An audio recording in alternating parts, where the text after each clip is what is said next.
Bonsoir. Ce soir, j'ai pas grand-chose dans la tête. Vous allez me dire, ça change pas, comme d'habitude. Mais mon psychanalyste m'a dit que c'était pas parce qu'on n'avait rien à dire qu'il fallait fermer sa gueule. Je sais pas si je vous en ai déjà parlé. Vous connaissez certainement mon psychanalyste qui me suit depuis 22 ans, Sigmund Menardo. Vous connaissez certainement. C'est un type très spécial, extraordinaire. Il est capable de faire des miracles avec des cas désespérés, comme le mien, par exemple. Je lui ai envoyé dernièrement mon voisin de palier. C'est un juif arménien paraplégique qui a le sida. Il a du mal à se faire des amis. Il a fait des miracles avec lui. Il a été capable de le rendre accessible, de faire en sorte qu'il s'accepte lui-même. Et chaque fois que j'ai un problème, donc je vais consulter mon psychanalyste. Dernièrement, j'étais en train de faire un retour sur moi-même, une certaine réflexion, et je m'apercevais que, en fait, tout revenait à se connaître soi-même. Et je m'analysais de la façon suivante. Plus je me connais moi-même, plus je me comprends moi-même. Plus je me comprends moi-même, et moins je comprends les femmes.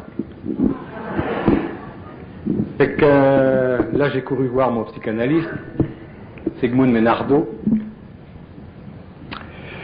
Et je dis voilà, j'ai fini par me comprendre après 22 ans de psychanalyse, après 22 ans de tes services, mon très cher ami. Je l'appelle mon très cher ami parce qu'il me coûte $50 de l'heure. 22 ans à raison de 4 séances par mois. Je peux l'appeler mon très cher ami. Alors, il m'a tout expliqué, mon problème de comportement vis-à-vis des femmes, mon incompréhension. Il m'a expliqué le mouvement féministe, il m'a expliqué les revendications des femmes, il m'a expliqué de quelle façon elles troquaient leur corps, leurs sentiments pour de la sécurité. Il m'a expliqué qu'aujourd'hui elles avaient dans leur révolution remplacé les mots amour, tendresse par négociation. Il a fini par me réconcilier avec les femmes, oui, j'ai compris.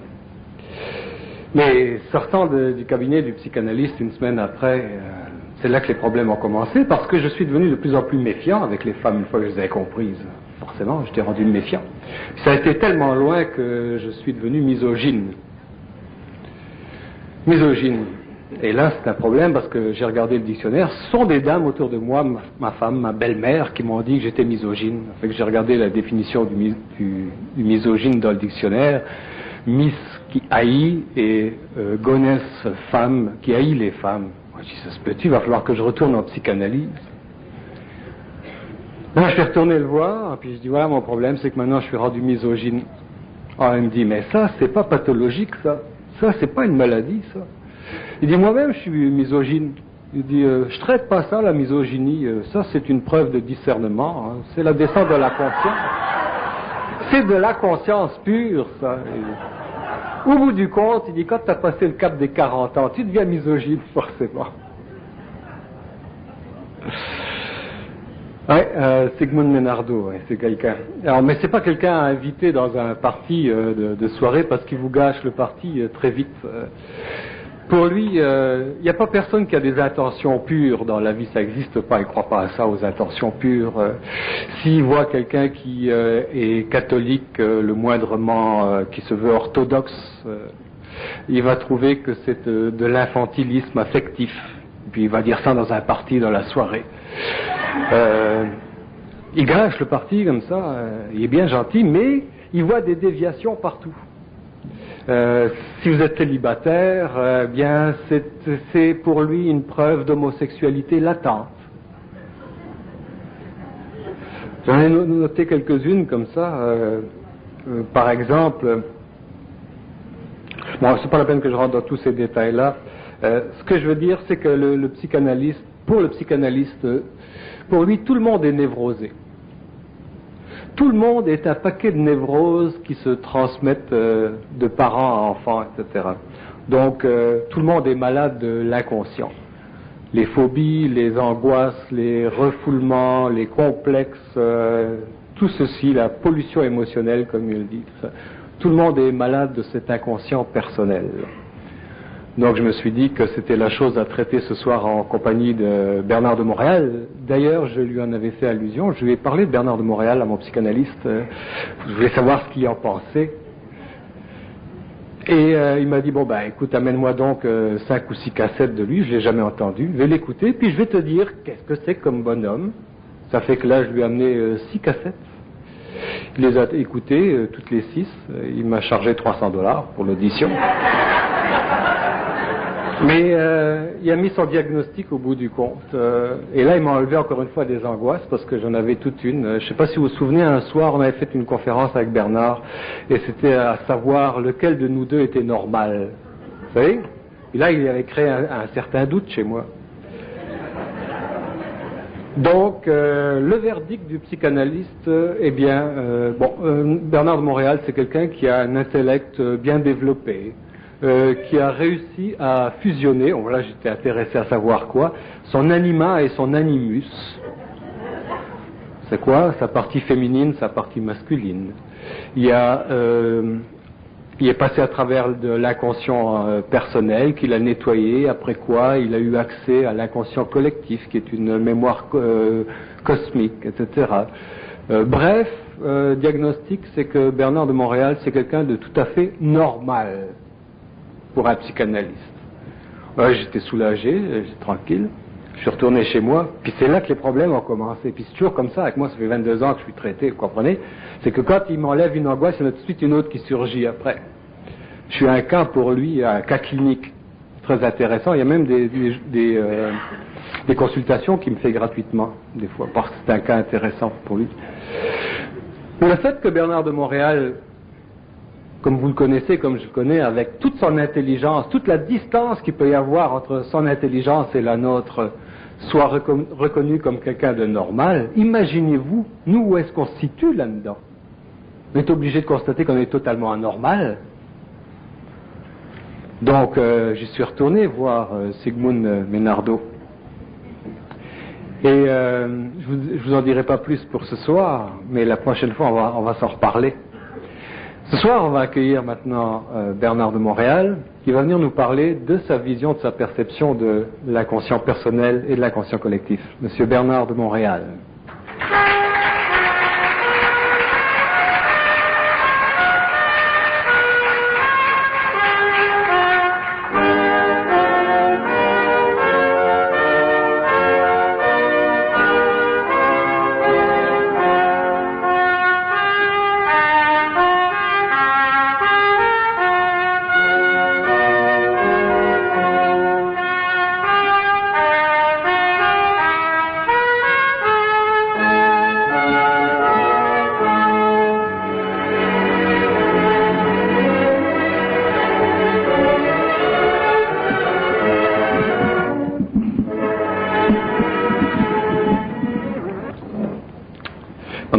Je vous ai sauvé 5 minutes. Faire une conférence sur la nature, l'évolution, l'intégration du supramental un soir d'Halloween, ça va être du bonbon. Ouais, c'est ça, bonbon. Et les enfants ont passé de porte en porte pour réclamer leurs bonbons entre 6h et 7h ce soir. Puis tout à l'heure, ça va être papa qui va réclamer son bonbon à maman entre minuit et les couvertes. Avec tout le monde, il trouve son content, sa satisfaction. À part de ça, on passe 25 ans, enfin la moyenne de vie, de l'espérance de vie moyenne d'un Québécois moyen, c'est de 75 ans. On passe donc 25 ans de notre vie à dormir, 25 ans à travailler et 24 ans à regarder la télévision. Ça fait qu'il nous reste juste une année pour se rendre compte qu'on a perdu notre temps. Pour aller chercher de la conscience dans une année, c'est pas beaucoup. La grosse question que je me pose et que je vous pose, Bernard de Montréal, c'est d'où vient la conscience? Parce que pour un psychanalyste, de la conscience, ça fait pas irruption comme ça dans le mental. De la conscience, ça vient du traitement de l'inconscience. personnelle, c'est-à-dire du nettoyage de l'inconscience personnelle. Tout ce qu'on peut traiter au niveau de l'inconscience personnelle, qui est transmuté, récupéré, nettoyé, dégagé, à ce moment-là devient de la conscience. Autrement dit, de la conscience, c'est de la lumière qui se dégage d'un paquet de noirceur. Est-ce que c'est votre avis? Oui. Oui. Oui. Oui, quoi? Oui, et puis? Et encore? C'est des puits que vous voulez. Bon. La conscience sur la Terre, elle n'existe pas. L'inconscience existe. L'inconscience fait partie du système de cognition et de précognition d'un royaume involutif, qu'on appelle le royaume humain, sans aller à l'animal ou à la plante. La conscience fait partie de la transmutation de cette inconscience. Mais la conscience fait aussi partie de l'avenir de l'humanité. Elle ne fait pas partie du présent de l'humanité. L'homme, aujourd'hui, est un mort vivant. Il n'est pas réel. Et ce qui lui permet de vivre, c'est sa capacité, sur le plan mental, d'exécuter à un point extrêmement développé le contrat qui existe entre la mémoire astrale et sa conscience humaine. Est-ce que la mémoire astrale, c'est l'inconscient personnel pour vous? La mémoire astrale, c'est l'inconscient personnel. C'est aussi l'inconscient collectif de l'humanité. C'est une énergie énorme qui est parfaitement statuée dans les plans universels, parfaitement enregistrée. Et quand je dis parfaitement enregistrée, absolument enregistrée. Ça veut dire que pour vous, il y a une préexistence de cette conscience astrale, là, alors que pour le psychanalyste, nous la formons par refoulement. Autrement dit, le point de vue d'un psychanalyste, l'image qu'il m'a donnée, c'est qu'on peut imaginer une cave habitée par des personnages hirsutes, barbus, d'une nudité inavouable, et qui auraient la volonté de monter au rez-de-chaussée, dans lequel se tiendraient des festivités, un salon mondain, qui est la conscience morale. Entre les deux paliers, entre ces personnages hirsutes, là, qui sont tout ce qui a été refoulé, et la conscience morale où se tient cette festivité, cette mondanité, il y a des gendarmes qui demandent leurs papiers à ces personnages-là et qui sont obligés de les refouler. Mais dans le salon où se passent là les mondanités, personne n'est au courant de cette volonté de ces personnages-là de faire irruption. Personne ne connaît leur existence. Ça, c'est l'image du psychologue, vous dites. Psychanalyste. Du psychanalyste. L'image du psychanalyste concernant la conscience est une image extrêmement limitative parce que les psychanalystes ou les penseurs occidentaux, si vous voulez, les cartésiens, ceux qui rationalisent, ceux qui essaient de comprendre le monde à partir de la pensée, sont déjà envoûtés par les mécanismes de la pensée. Autrement dit, un homme qui pense à partir d'un territoire psychique qui est déjà sous le contrôle des forces astrales, il est déjà envoûté dans le processus de lamentation. De sorte que dans la lamentation humaine, il n'y a pas de conscience intelligente, créative. Il y a de l'inconscience mécanique progressive.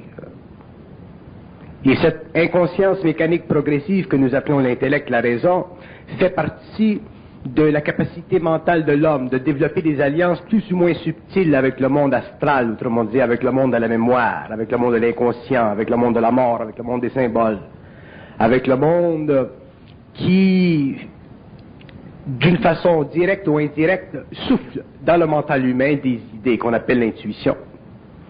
De sorte que l'homme rationnel, l'homme de l'involution qui est arrivé à un très haut niveau de développement sur le plan mécaniste mental, cartésien, est un être qui peut bénéficier de son intelligence dans la mesure où le rapport entre sa faculté progressive, mécaniste, convient à la perception sensorielle qu'il a du monde, c'est-à-dire perception sensorielle qui lui permet sur le plan humain d'être bien sensoriellement, c'est-à-dire astralement.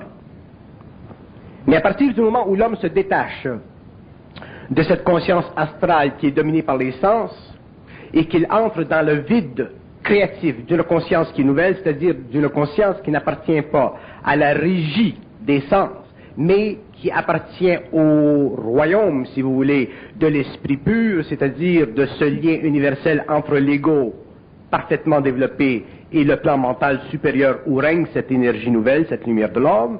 L'homme, au début, vit une sorte de désarroi, une sorte de décomposition psychologique, une sorte de perte de personnalité, parce qu'il n'est pas capable de substituer instantanément la valeur d'une conscience créative pour la valeur d'une conscience ou d'une inconscience mécanique et progressive. Autrement dit, c'est comme si l'homme n'est pas capable, à cause de son insécurité psychologique de base, il n'est pas capable de passer d'un point relatif dans la constatation psychologique de son moi à un point absolu dans la perception créative de son ego cosmique.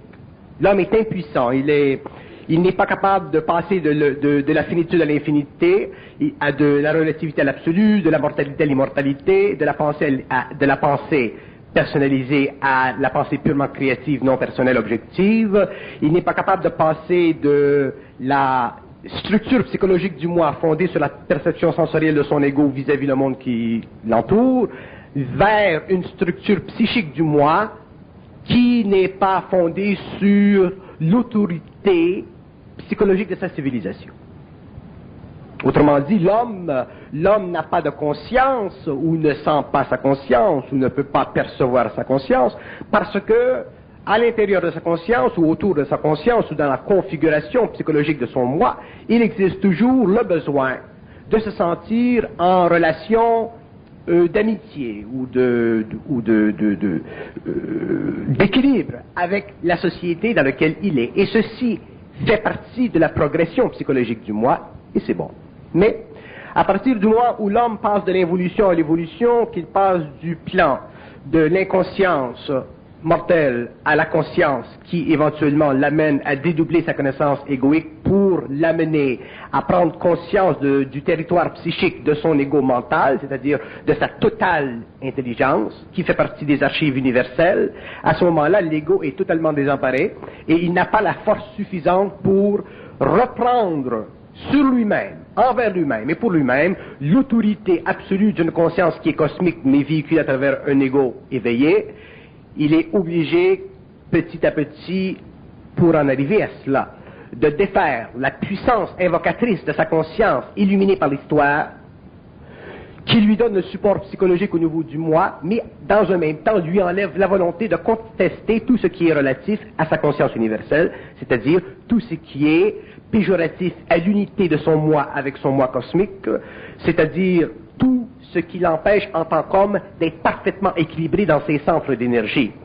De sorte que l'homme est obligé de vivre une psychologie égoïque, une psychologie basée sur un principe totalement décadent, c'est-à-dire basée sur un principe qui force l'individu non pas à renaître, mais à continuer à coexister avec la masse immonde de la mémoire humanitaire, de la mémoire personnelle qui n'a pas été épurée, donc qui le force à vivre continuellement et en permanence en relation étroite sur le plan psychologique, sur le plan inconscient, avec le monde de la mort qui fait partie de l'astral que les psychologues ou que la psychologie n'a pas encore pénétré, n'a pas encore compris, parce que le concept de l'astral, c'est un concept qui est totalement ésotérique, qui fait partie des pensées marginales de l'humanité. C'est avec le temps que la psychologie pourra accepter le concept de l'astral, mais à partir du moment où les psychologues accepteront le concept de l'astral, ils seront obligés de détruire totalement la méthodologie cartésienne de leur pensée progressive, de leur pensée qui veut rationaliser sur la construction psychologique du moi. Ils seront obligés de se plonger même eux-mêmes en tant qu'individus psychologues dans le vide personnel d'une pensée qui est adjacente à l'infinité du mental humain et dans un même temps refuser de contempler d'une façon rationnelle ou cartésienne les idées méthodiquement et cliniquement rapiécées ou amenées ensemble au cours de l'histoire ou de la progression de la psychologie clinique. Il n'y a pas de jeu, il n'y a plus d'espace pour l'homme qui passe de l'évolution à l'évolution, qu'il soit psychologue, philosophe, ou qu'il soit penseur, ou qu'il soit simplement humain. Il sera obligé éventuellement d'élever sa façon de penser à un niveau qui n'est pas en harmonie avec la mémoire de l'humanité. À ce moment-là, il vivra un déchirement, ce que les hommes souvent ne veulent pas faire, parce que ça fait mal. Mais s'il est amené à évoluer sur un plan supérieur de conscience, autrement dit, s'il est amené à passer de l'inconscience mécanique de l'évolution à la conscience créative de l'évolution, il sera obligé de déchirer les voiles de l'ego. Et en déchirant les voiles de l'ego, il s'apercevra que la nature de la pensée doit être remise en question totalement pour avoir une compréhension parfaite du mode de la pensée sur le plan créatif du mental. Pour que l'on en arrive éventuellement à pouvoir goûter de ce que nous appelons l'intelligence créative, c'est-à-dire cette fonction créative qui est non génétiquement partagée entre les hommes et qui fait partie de la résurrection instantanée du pouvoir créatif de la lumière à travers l'ego, sans être obligé d'être galvanisé par toutes les particules sombres de la mémoire involutive qui fait de l'ego aujourd'hui un être absolument sans forme créative et absolument en dehors de la vie réelle, autrement dit un être qui est totalement dans le sommeil. Mais comment être soi-même lorsque la personnalité, c'est en fait les autres en nous? La personnalité, ce sont les autres en nous, c'est très bien dit, et l'homme qui prendra conscience du malaise qui existe éventuellement chez les êtres sensibles, de vivre la pluralité des autres en soi. Lorsque l'homme voudra vivre lui-même en lui-même, lorsque l'homme voudra vivre l'unité de lui-même et ne plus connaître la disjonction psychologique de son moi, à ce moment-là, l'homme commencera à faire des recherches. Il ira dans des chemins ou dans des voies ou dans des directions qui, petit à petit, l'amèneront forcément à reconnaître en lui-même une sorte d'unité qui deviendra de plus en plus réelle avec le temps et qui lui permettra éventuellement de reprendre sur le plan de l'évolution, sur le plan de l'intelligence, là où il a laissé il y a des milliers d'années, c'est-à-dire dans ce point historiquement nébuleux qu'on appelle le déchirement de la conscience astrale et de la conscience éthérique de l'homme ancien. Autrement dit,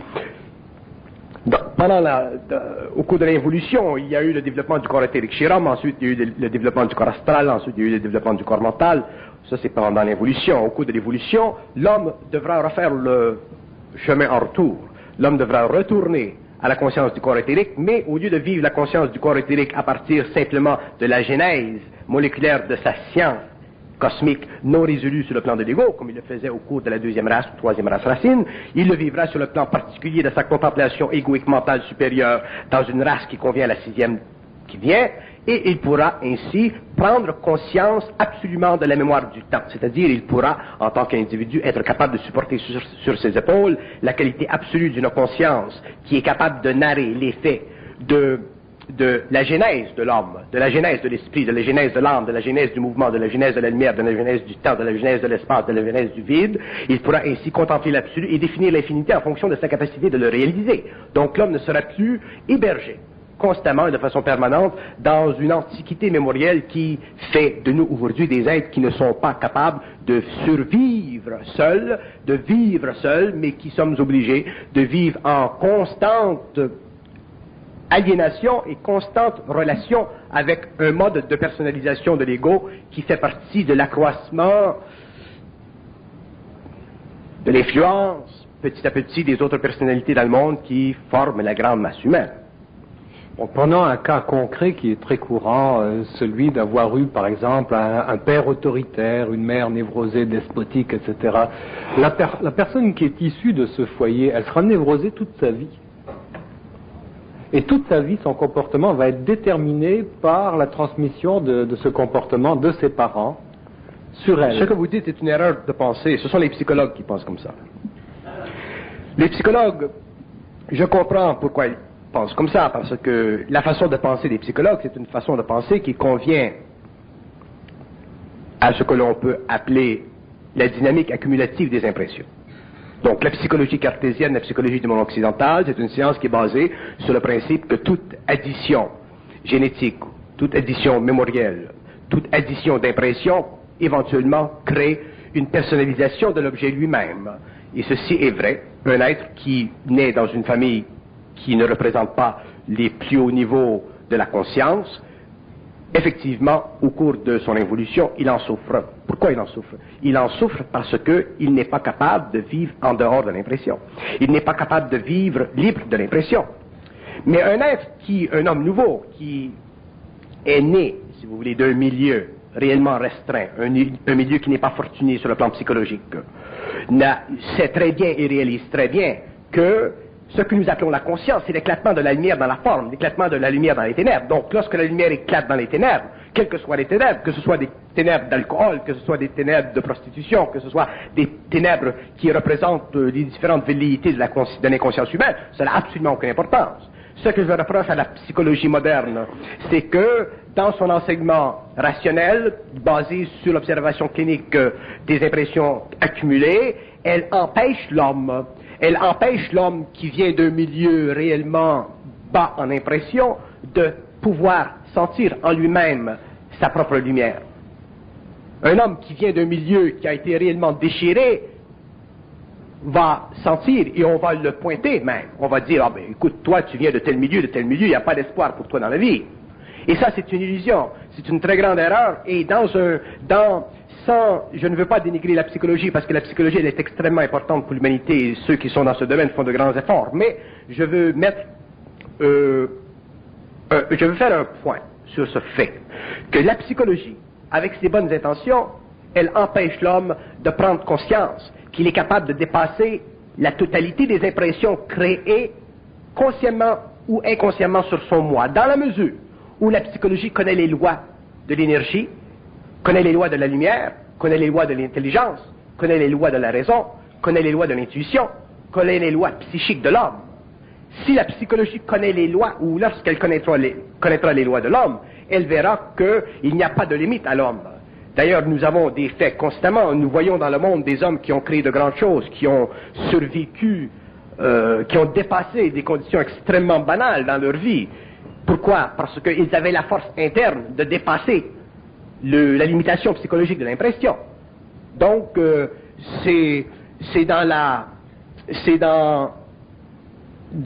dans un sens, les psychologues ont raison lorsqu'ils disent « Ah, l'homme, il est extrêmement affecté par son passé », et dans un autre cas, il continue et il perpétue l'illusion de l'invalidité, de l'incapacité, de l'impossibilité de l'homme de devenir absolu face aux impressions. Et ça, c'est dangereux. Ce que je reproche à la psychologie, c'est ceci.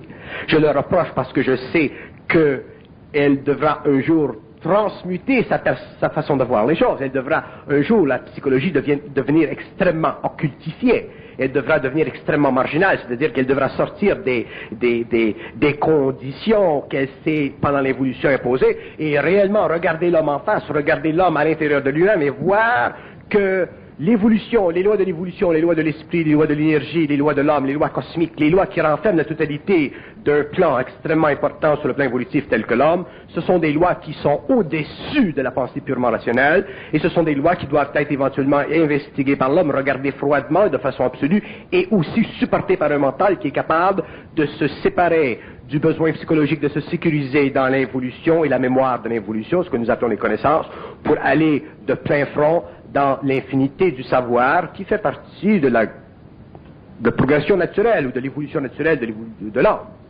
de l'avenir. Bon, mais la presque totalité des complexes ou des névroses proviennent d'un mauvais départ, viennent de très tôt dans l'enfance. Un mauvais départ. Oui, oui. Maintenant, ce mauvais départ, s'il a été imprimé par les parents sur l'enfant, pour un enfant, le père ou la mère sont des dieux, oui, dans sa conscience à lui. oui. Le problème, c'est que si les dieux ont déchiré cet enfant au départ, il y a un problème de conscience morale. Comment pouvoir accepter de dire un jour, eh bien mon père ou ma mère n'étaient pas à la hauteur, ou de sentir ou laisser monter cette impulsion qui est en nous, là, cet instinct de dire simplement, je ne les aime pas. C'est un interdit, un tabou moral total. On est totalement emprisonné là-dedans. Un enfant qui a vécu une enfance très malheureuse, un jour va se retrouver devant son père et sa mère qui sera quasiment obligé de haïr. Oui, mais ça, c'est à cause de l'émotivité de l'enfant. Si nous parlons de l'homme nouveau, qui regarde en arrière, qui regarde la situation, sa relation avec le milieu parental pendant qu'il était jeune, dans l'admission où ce milieu parental n'était pas des plus beaux, cet homme nouveau est capable de totalement aller au-delà de l'émotivité négative vis-à-vis de ses parents. Autrement dit, il est capable de ne pas haïr ses parents, mais de réaliser qu'ils étaient simplement ignorants. Donc, dans la mesure où l'homme nouveau est capable de réaliser que ses parents étaient simplement ignorants, à ce moment-là, il est capable de se couper de l'émotivité face à son passé et de commencer à regarder son avenir. Et je voudrais savoir, c'est quoi qui lui permet de le faire? Est-ce qu'il y a une autre Son niveau perception d'évolution, oui. de la morale, par exemple? Non. La non. morale a moins d'emprise ou quoi? Parce Non, que la non, morale, non. ça joue comme un verrou là-dessus? C'est un phénomène d'évolution. Il y a des hommes qui sont plus évolués que d'autres. Il y a des hommes qui sont plus près d'eux-mêmes que d'autres. Et malgré tout ce qui peut se passer dans leur vie, ils vont en arriver un jour à voir à travers la forme. Tandis qu'il y a des hommes qui sont moins évolués que d'autres et ne peuvent pas voir à travers la forme. C'est un phénomène d'évolution. Il n'y a aucun homme sur le plan matériel qui se trouve dans une situation de vie qui ne correspond pas à son niveau d'évolution. Donc, il y a des hommes sur la Terre qui sont suffisamment évolués et quelle que soit la situation antérieure de leur évolution, ils verront à travers et ils pourront déchirer les voiles de cette évolution. Et ils pourront se séparer complètement de l'émotivité qu'a créé cette évolution sur leur corps mental et ils pourront commencer à évoluer vers une conscience supérieure. Mais c'est un phénomène d'évolution. Comment ça se fait qu'il y a tant de monde aujourd'hui qui vivent un sentiment de rejet perpétuel, qui ont des difficultés dans leur communication parce qu'ils se sentent toujours rejetés? Oui, mais ça, c'est un problème d'inadaptabilité psychologique à soi-même. Vous savez, si vous regardez l'homme de l'évolution, l'homme inconscient, même s'il est sensible, il n'est pas capable de supporter la totalité de sa conscience sans passer par les vicissitudes du doute et de la question. Regardez le simple problème de la culpabilité de l'homme.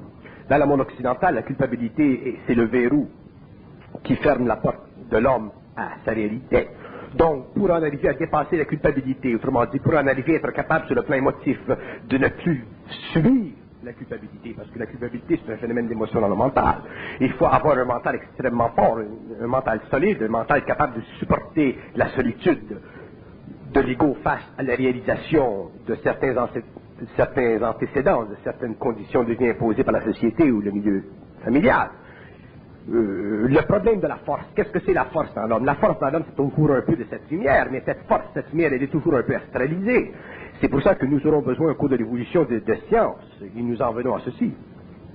L'homme aura besoin de science, d'une science nouvelle, d'une science qui n'est pas fondée sur le passé, d'une science qui n'appartient pas à l'État, d'une science qui n'appartient pas aux organismes, d'une science qui n'appartient pas à l'humanité, mais d'une science qui appartient à l'homme universellement, individuellement. Cette science permettra à l'homme, qui devient de plus en plus individualisé, de commencer à regarder profondément dans la nature des choses, pour finalement en arriver à constater que la nature de son moi est inviolable à partir du moment où, dans la mesure où il est capable, sur le plan égoïste, de supporter la solitude de son jugement face aux valeurs historiques, éducatives d'une humanité en évolution. Autrement dit, tant que l'homme ne sera pas capable de supporter, quand je dis supporter, je veux dire de vivre sur ses épaules ce qu'il sait intérieurement, tant qu'il n'aura pas cette force, il ne pourra pas vivre en relation avec le passé sans en subir les perturbations. Il faut être extrêmement fort parce qu'un homme, l'homme nouveau, c'est un homme seul. L'homme nouveau, c'est un homme qui est seul. Il peut être seul avec d'autres hommes nouveaux, mais l'homme nouveau, c'est un homme seul. C'est un homme qui ne possédera aucune conscience collective. Il aura une conscience individuelle, universelle, mais il n'aura pas de conscience collective. Donc, si l'homme n'a pas de conscience collective, quelle sorte de conscience voulez-vous qu'il ait? Il ne peut avoir qu'une conscience créative.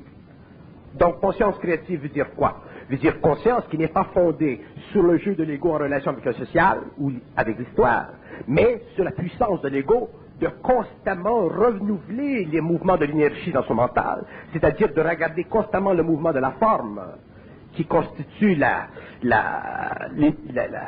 l'essence même de tout ce qui tourbillonne dans son mental et qui l'hypnotise, qui le paralyse. Il faut que l'homme devienne totalement libre de la forme. Qu'il utilise la forme pour véhiculer son énergie, c'est une chose. Mais qu'il vive la forme, qu'il subisse la forme, parce que la société, les religions, les systèmes l'ont établi ainsi, ça fait partie de l'évolution. Il ne s'agit pas pour l'homme nouveau de blâmer l'évolution, il s'agit simplement pour l'homme nouveau de réaliser que l'évolution fait partie ou procède d'une certaine mécanicité de sa conscience. À partir du moment où il aura compris ceci, il commencera à comprendre les lois de l'homme, le mystère de l'homme, le mystère de la vie mentale. Donc, à ce moment-là, il pourra commencer à vivre le contact ou le lien universel avec son être, qui est réellement sur d'autres plans, et qui se sert de son véhicule matériel pour vivre éventuellement une fusion, ce qui fait partie de la nouvelle évolution de l'homme, mais son mental sera totalement altéré. Quelle valeur accordez-vous aux thérapies de groupe, par exemple, crise primale ou ces choses-là? Moi, j'accorde une valeur à tout ce qui existe. Tout ce qui existe est nécessaire dans la mesure où il convient proportionnellement aux besoins des hommes en évolution. Thérapie de groupe, cri primal, s'accrocher au mur avec un raisin, manger un raisin là, se balader avec des... Si ça vous fait du bien de vous promener avec une corde, ça c'est pendant un certain temps. Je ne vous assure pas qu'au bout de 10 ans, vous allez vouloir continuer à vous accrocher à une corde au plafond. Peut-être que vous allez changer à une autre forme. Ce sera peut-être un spring, mais il va y avoir une évolution. Donc, pour moi, tout ce qui se passe dans le monde, c'est nécessaire, c'est bon. Mais lorsque l'homme passera de l'évolution à l'évolution, il fera tout sauter parce que l'homme conscient n'a pas besoin de rien. Il est lui-même la source de son énergie, il est lui-même la source de sa nourriture, il est lui-même la source de sa concrétisation mentale sur le plan de la parole, il est lui-même la source de sa vision sur le plan du mental, il est lui-même la source de la connaissance sur le plan de sa manifestation à travers l'homme. Donc l'homme nouveau n'a pas besoin de ces structures pour évoluer, parce qu'il n'a plus besoin d'évoluer. C'est l'homme involutif qui a besoin d'évoluer. Pourquoi qu'il a besoin d'évoluer? Parce qu'il ne se croit pas évoluer. Mais pourquoi il ne se croit pas évoluer? Parce qu'il pense. Et si la conscience se crée à partir de l'inconscience qui est traitée... La conscience ne se crée pas à partir de l'inconscience. La conscience, c'est la fracturation de l'inconscience. La conscience commence quand l'inconscience se fracture. Il n'y a pas de création de la conscience à l'inconscience.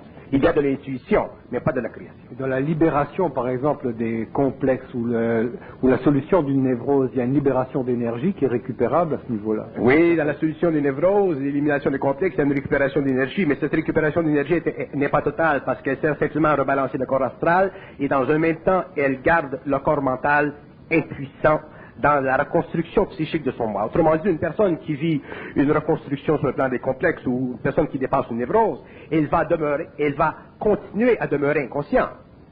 Elle va retrouver un équilibre, mais elle va continuer à demeurer inconsciente. Autrement dit, c'est impossible pour l'homme inconscient de passer de l'inconscience à la conscience par le biais de l'élimination des complexes. Le phénomène des complexes, le phénomène Il faut commencer par les voir d'abord, et puis les affronter, les solutionner, mais il faut les voir d'abord. Les névroses. Personne ne soupçonne d'avoir de névroses. Voir les névroses? Non, ça c'est de la psychologie.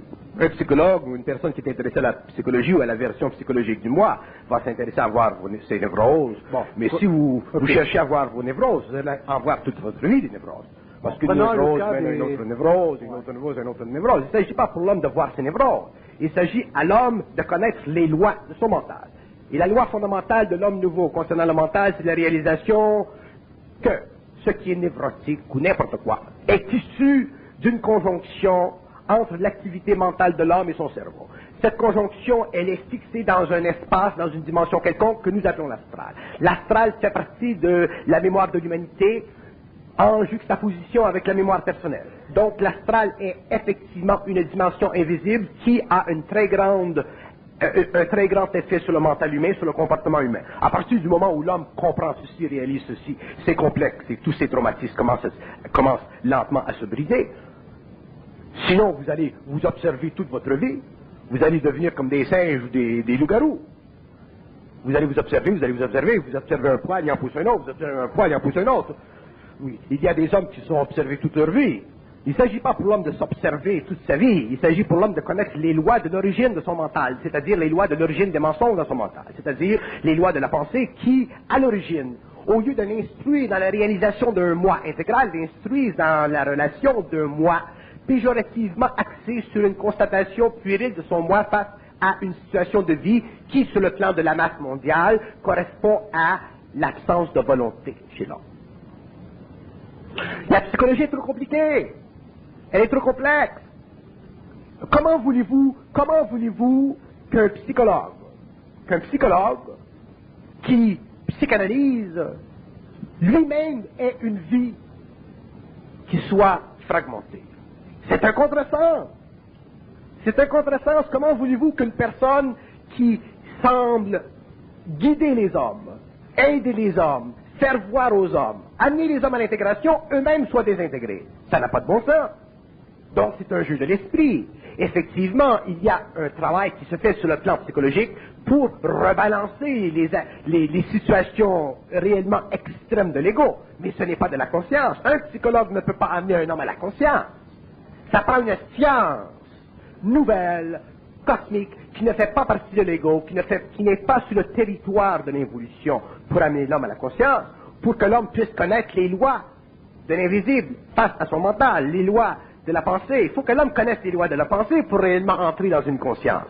Comment voulez-vous entrer dans une conscience si vous ne connaissez pas, si vous ne savez pas comment ça fonctionne de la pensée? D'où ça vient de la pensée? C'est issu de quoi de la pensée? Elle vient d'où la pensée?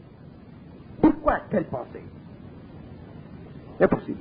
D'ailleurs, c'est pourquoi l'évolution a été si longue.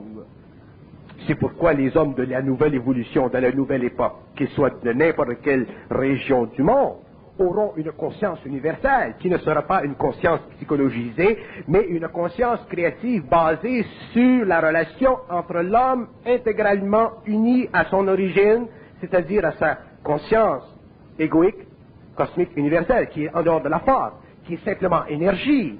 À ce moment-là, l'homme commencera à comprendre qu'est-ce que c'est la nature de l'ego. Sinon, vous ne comprendrez jamais la nature de l'ego. L'ego de l'homme, l'ego qui a été développé, défini par la psychologie, ce n'est pas un ego réel, c'est simplement une convention arbitraire de l'histoire. C'est quelque chose qui est, comme vous disiez tout à l'heure, qui est le produit de l'accumulation des impressions à travers les différentes personnalités qui sont entrées en interaction avec soi-même.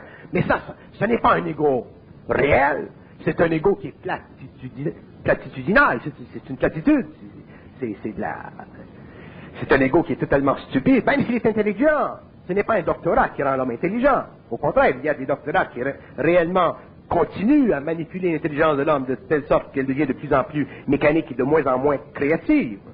Non, l'intelligence créative de l'homme nouveau, c'est un phénomène de fusion entre l'énergie originale de l'homme et l'ego qui aura passé par une période d'épuration où l'homme aura constaté parfaitement la nature de son mental. Il faut que l'homme connaisse ce qui se passe dans la boîte crânienne.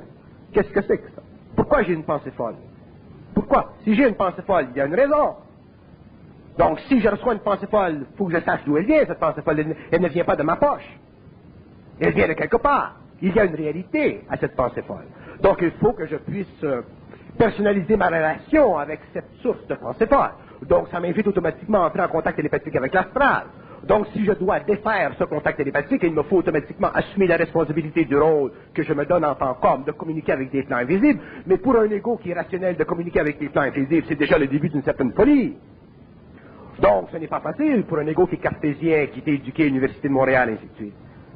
Vous comprenez? C'est très difficile. C'est pourquoi ces sciences sont demeurées cachées à l'homme, jusqu'à temps que l'homme puisse finalement en arriver à pouvoir supporter la nature absolue de cette nouvelle science. Nous n'avons pas de choix. L'homme, il faut que l'homme un jour en arrive à avoir une conscience absolue. Il y a une masse d'hommes sur une planète et l'homme ne sent pas cette qualité absolue de son mental. C'est absolument abominable. C'est absolument abominable. Mais pour que l'homme ait une qualité absolue de son mental, il faut qu'il ait un lien mental avec l'absolu. Mais l'absolu, c'est quoi? C'est quoi l'absolu? Dites-moi, qu'est-ce que c'est l'absolu? Là, il me prend en traître, là. C'est quoi l'absolu? L'absolu, c'est l'absence de relativité créée dans le mental humain, dans le mental de l'homme, par des pensées relatives à l'histoire. C'est ça l'absolu. C'est une limite. C'est pas l'absolu qui est une limite, c'est la façon dont l'homme le vit qui est limitatif. L'absolu n'est pas une limite, c'est déjà le début du mouvement de la conscience mentale de l'homme vers l'infinité. Mais pour que l'homme connaisse, réalise l'absolu, il faut qu'il ait conscience de la valeur psychologique de son énergie sur le plan mental et qu'il réalise que cette énergie mentale est capable de faire sauter n'importe quelle forme qui a servi pendant l'évolution à la construction psychologique de l'ego du moi. Là, l'absolu commence. Et à partir du moment où l'homme commence à vivre l'absolu, ce n'est pas un absolu égoïque, c'est un absolu vibratoire. À partir du moment où l'homme commence à vivre un absolu, mais il entre dans l'infinité de cette énergie et tout s'ouvre à lui, donc le mystère de l'homme devient extrêmement clarifié, le mystère de Dieu devient clarifié, le mystère des sphères devient clarifié, il n'y a plus de mystère pour l'homme. Donc à partir du moment où l'homme n'est plus forcé de vivre des mystères de toutes sortes qui ont été utilisés par les religions, par les principautés pour le garder dans une forme quelconque d'ignorance et lui enlever finalement au cours de l'évolution toute volonté sur le pouvoir occulte de sa conscience, l'homme commence à vivre, il commence à grandir, il entre dans la conscience supramentale et il commence l'évolution vers une nouvelle définition de sa réalité qui sera dans ses mains et qui correspondra parfaitement avec sa capacité de soutenir cette énergie et de la canaliser sur le plan humain. On n'a donc jamais fini de devenir homme, passant par l'absolu et l'infini. Non, on devient homme quand on cesse d'être enfant. On devient homme quand on cesse d'être sans conscience réelle. On devient homme. L'homme n'existe pas sur la Terre. Il y a un être humain qui est une forme d'animal avancé, mais il n'y a pas d'homme. L'homme, c'est l'homme de demain. L'homme, c'est la reconstruction psychologique du moi, c'est la définition normale du lien entre l'énergie et la genèse de l'homme. L'homme, c'est la définition supramentale de la nouvelle conscience, autant sur le plan mental, astral, vital que matériel et génétique. L'homme, c'est la définition de l'énergie à travers un rendement créatif qui fait partie de la nouvelle évolution. Aujourd'hui, nous avons un homme qui est planétaire, qui fait partie de l'évolution. Demain, nous avons un autre homme qui sera au-delà des conditions évolutives, que nous appellerons ou que nous pourrons nommer le sur-homme, c'est-à-dire l'homme qui est au-dessus de l'homme évolutif. C'est cet homme qu'Aurobindo a prophétisé, c'est cet homme que Nietzsche a vu s'éveiller dans ses rêves. Donc cet homme, c'est l'homme que tous les hommes en eux-mêmes rêvent de connaître un jour. C'est cet homme, c'est cette image idéalisée par les poésies, par les philosophies, par les religions. Mais c'est cet homme qui naîtra à partir du moment où l'homme entra en relation totale et étroite et absolue avec les conventions cosmiques de son être-té, c'est-à-dire à partir du moment où il aura cessé de penser d'une façon rationnelle à la nature de son moi. Donc, à partir du moment où il aura commencé à prendre sur lui-même la responsabilité d'interroger les plus hautes sphères de la forme pour pouvoir, sur le plan mental, amener l'énergie ici au lieu que l'énergie le contrôle d'en haut. L'homme est une marionnette. L'homme, c'est un être absolument mécanique. Donc, tant que l'homme n'aura pas amené cette énergie ici, autrement dit, tant qu'il n'aura pas détruit les formes qui le séparent de son originalité ou de sa source, l'homme sera totalement évolutif et il continuera à vivre sur le plan humain d'une conscience totalement subjective. Donc, il n'aura pas conscience de lui-même. Il sera un être assujetti, existentiel. Donc pour vous, le nettoyage de la conscience personnelle ou la liquidation des mémoires astrales, c'est toujours une affaire de volonté. Bon, cette volonté, on ne l'acquiert pas du jour au lendemain, c'est peut-être par la souffrance justement qu'on l'acquiert. Cette volonté, elle est le résultat de la lutte entre l'homme qui connaît les lois de plus en plus de l'astral, et à partir du moment où l'homme commence à connaître les lois de l'astral, il commence à lutter contre l'astral, donc sa volonté se développe, parce que l'homme lutte contre quelque chose de réel. Tandis que l'homme, lorsqu'il est inconscient, il ne lutte pas contre quelque chose de réel, donc il ne peut pas développer la volonté. Pour développer la volonté, il faut haïr les forces astrales, c'est-à-dire haïr ce qui a toujours dominé l'homme pendant l'évolution. Donc, pour haïr ceci, il faut savoir que ça existe, il faut le reconnaître. Il faut éventuellement, probablement, communiquer avec. Et lorsque vous communiquez mentalement, télépathiquement avec quelque chose qui vous a dominé pendant des millénaires, à ce moment-là, vous commencez à développer une volonté terrible, parce que justement, vous connaissez le jeu de la vie, vous commencez à connaître le jeu de la vie, et éventuellement, l'homme développe une volonté et une intelligence extrêmement développée, et avec le temps, cette volonté l'amène à vivre ou à connaître une fusion avec son origine, sa source. Donc, la partie cosmique de l'homme descend sur le plan matériel, et éventuellement, la matière se spiritualisera, c'est ça la fusion. Donc dans le cas de tout à l'heure, il ne s'agit pas d'haïr ni son père ni sa mère, mais les forces astrales qui en fait empêchent la descente de cette volonté. C'est l'objection que j'avais tout à l'heure. Il ne s'agit pas pour l'homme d'haïr les hommes. Quel que soit ce que le père a fait, vous l'avez choisi. Parce que les hommes choisissent leur père, les hommes choisissent leur mère. Donc, ce ne sont pas les hommes que les hommes doivent haïr, ce sont les forces en eux qui les manipulent. Si, d'ailleurs, l'homme nouveau découvrira que la seule façon pour l'homme d'en arriver éventuellement à intégrer l'énergie cosmique dans sa conscience, c'est de retourner, de prendre la haine qu'il a eue vis-à-vis des hommes et de diriger cette haine contre les forces en lui qui l'ont manipulé. Lorsque l'homme aura fait ceci, il sera totalement en relation harmonieuse avec les hommes, mais il sera totalement sur un pied de guerre avec les forces occultes qui ont conditionné son ego depuis l'évolution et qui aujourd'hui encore continuent à astraliser sa conscience pour le garder de plus en plus prisonnier des lois de la mort. C'est la même chose dans les rapports homme-femme dans un couple où il ne s'agit pas de haïr son partenaire, mais de bien reconnaître la partie de la conscience personnelle qui s'oppose à la sienne de mémoire. Justement, parce que les hommes sont astralisés. Regardez le principe de l'amour. Je vais vous expliquer combien l'homme ne comprend pas l'amour et combien le principe de l'amour a été mal utilisé. L'amour, sur notre planète, les hommes aiment les sphères. Ça, c'est le début de la spiritualité. On aime les guides spirituels, on aime les anges, on aime ci, on aime ça, et on ne réalise pas que ce sont ces êtres-là qui nous mettent dans la merde. Nous les aimons, et nous vivons des voiles absolument extraordinaires. Je sais que que la réalisation de ceci sera extrêmement pénible pour les hommes. Mais l'homme sera obligé de passer à travers. Vous imaginez que le pouvoir occulte, le pouvoir des sphères invisibles va être donné à l'homme comme ça? Les hommes ne donnent pas le pouvoir à l'homme comme ça. Vous croyez que les forces invisibles vont donner le pouvoir à l'homme comme ça? C'est l'homme qui sera obligé de déchirer, d'aller chercher lui-même le pouvoir. Mais comment? Quelles sont les clés pour qu'il puisse aller chercher ce pouvoir? Les clés sont simples. L'homme doit découvrir que la relation entre lui et les forces mentales qui passent à travers son ego, à travers le monde de sa pensée, il doit découvrir que ces forces-là constamment jouent un jeu, ils jouent un jeu, ils jouent un jeu, ils jouent un jeu. Ce jeu fait partie de la liaison entre le monde de la mort astrale et le monde de l'homme. Lorsque l'homme aura détruit ceci, il commencera à connaître la liberté. Mais si l'homme s'élève dans une spiritualité qu'il ne peut pas restreindre, si l'homme, parce qu'oubliez pas que la spiritualité fait partie des grands jeux cosmiques de l'évolution. La spiritualité, c'est la plus grande forme de naïveté que l'être humain n'a jamais connue. C'est cette forme de naïveté qui le sépare de la science réellement cosmique. Et tant que l'homme sera spirituel, même si la spiritualité, évolutivement parlant, le sert à évoluer progressivement, lorsque l'homme passera de l'involution à l'évolution, il sera obligé de faire sauter la spiritualité, c'est-à-dire de regarder froidement la relation qui existe entre lui sur le plan humain et les sphères, et s'il n'est pas capable de faire ceci, il demeurera un initié.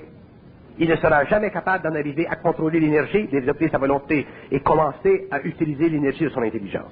Il demeurera toujours un être assujetti soit à des organisations sur le plan matériel qui sont spirituelles, ou occultes, ou ésotériques, ou il sera en relation étroite avec les sphères qui sont spirituelles, occultes et ésotériques.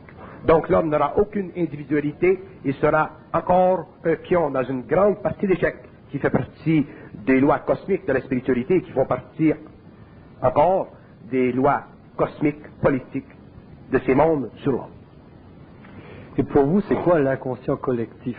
L'inconscient collectif, c'est la totalité de la mémoire humaine qui est constamment manipulée par les forces astrales pour le bénéfice de l'organisation et du développement de leur monde, en utilisant l'émotivité mentale et la pensée humaine comme matière première servant à construire les formes dans leur plan. Pourtant, les psychanalystes voient dans leur définition de l'inconscient collectif ceci comme étant quelque chose de très positif. L'inconscient collectif, pour eux, ils disent c'est cosmique, c'est la seule chose qui n'est pas malade dans l'être, par opposition à l'inconscient personnel qui est toujours malade, névrosé, etc. L'inconscient collectif, c'est un réservoir d'énergie extraordinaire avec lequel l'homme peut se mettre en résonance vibratoire, en harmonie, etc. Le concept de l'inconscient collectif, c'est la plus grande illusion de la psychologie moderne. Et tous les psychologues sont prisonniers de cette illusion-là. Et la raison pour laquelle les psychologues sont prisonniers de cette illusion-là, c'est parce que dans l'inconscient collectif existe la totalité des formes que l'homme dans la civilisation ne peut pas utiliser afin de ne pas fragmenter la civilisation. Autrement dit, tous les ne fait pas. Tout ce qui est en dehors des commandements existe dans l'inconscient collectif. Donc l'inconscient collectif représente pour l'humanité la puissance vibrante de l'astral qui crée dans l'homme en évolution la tension psychique de son moi. Autrement dit, je vais vous donner un exemple. L'homme, sur le plan humain, ne peut pas baiser toutes les femmes à cause des lois humaines. OK? Pour le maintien de l'ordre, et ainsi de suite. Bon. Dans les plans, il n'y a pas de société humaine. Donc, dans les plans, toutes les formes sont possibles. Donc, l'inconscient collectif qui est dans les plans et qui est psychiquement connecté avec le mental humain vibre constamment dans le mental de l'homme.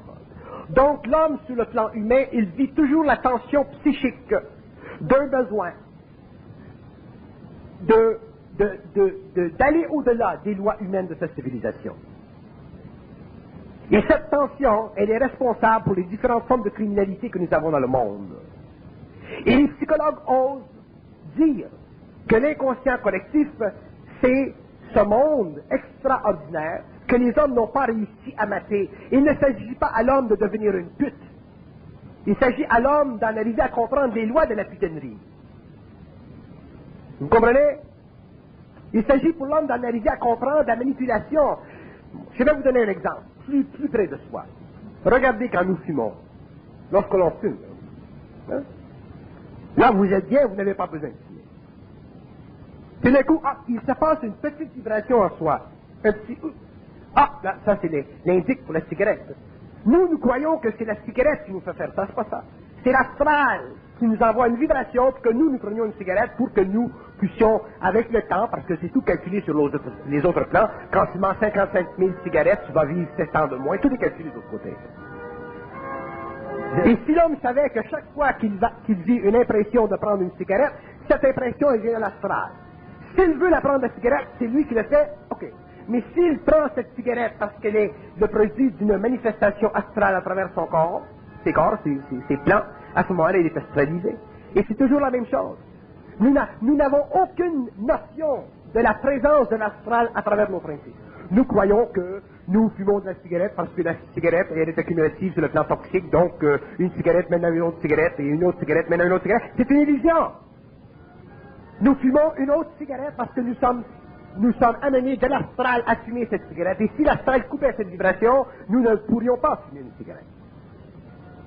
Nous avons tellement donné à la mécanicité de nos corps la valeur absolue d'une dynamique que nous avons perdu conscience du jeu constant entre l'astral et le plan matériel. Et un jour, l'homme découvrira que la moindre de ces impulsions, la moindre, elle est astrale. Enlevez l'astral de la conscience de l'homme instantanément et vous avez un homme qui n'existe plus. Vous avez un homme qui ne voit plus. Vous avez un homme qui ne goûte plus. Vous avez un homme qui ne sent plus. Vous avez un homme qui n'entend plus. L'astral est cette énergie qui, derrière la matière de l'homme, constamment continue à la faire vibrer. Si l'homme en arrive à comprendre les lois, ou lorsqu'il en arrivera à comprendre les lois de l'astral, et qu'il vivra ses impulsions à travers le monde de la pensée, à travers le corps astral, il pourra contrôler, il pourra mettre de côté, donc il ne sera plus influencé astralement, donc il ne sera plus influencé par le monde de la mort, donc il sera dans son énergie. C'est ça l'évolution. Merci Bernard.